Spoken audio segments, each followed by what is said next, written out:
experience, can really move around the table well, and get the job done in the casinos. So now I'm thinking, well, I'm starting to get real good. I can deal blackjack, roulette. I can deal baccarat. The only game I didn't know how to deal of the big four games was craps. But if you can deal three games, that's enough to get a job on the strip. So that was my thinking, right? To get onto the strip and make some more money where I could afford a better place to live, or maybe go home if I want, back to New York. But just getting that strip dealer's job was the stepping stone. And that's where I was headed. But it never happened.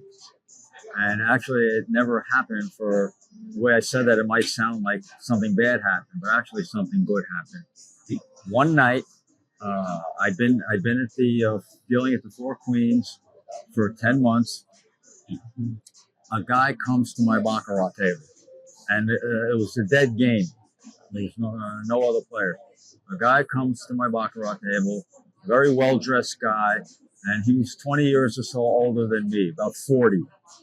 And he starts talking to me. He was really good looking. He was really well spoken. He was from New York, and we just started, shooting the crap together. We knew some of the same places in New York, in Manhattan.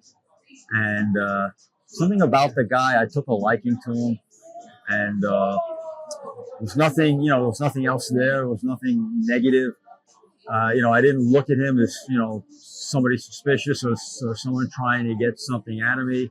Because when you work downtown, you do get people like a bunch of weirdos coming up to your table and looking, asking you weird things to do stuff. Like, one time a guy walked in and said, if you help me play blackjack by peeking in those days, you had to peek at your hole card in blackjack. They didn't have the card reader machines. So you would know the value of your hole card. And if you gave that information to a player by signal, you could take advantage and rip off your casino, right? So, a couple of guys asked me to do that.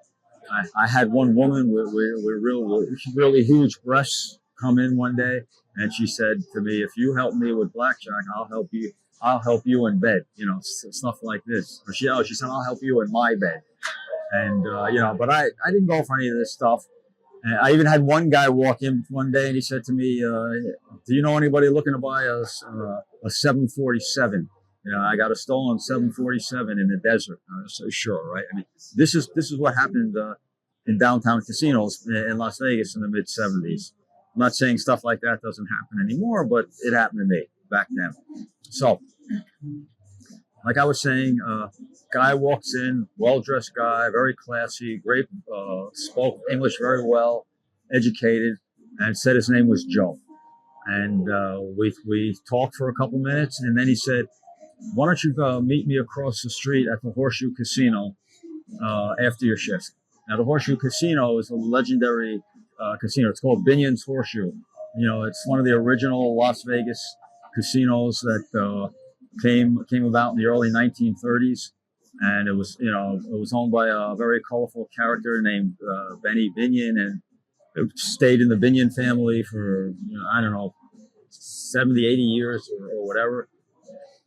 And I decided to meet the guy. Now, usually, I never thought I wouldn't do that.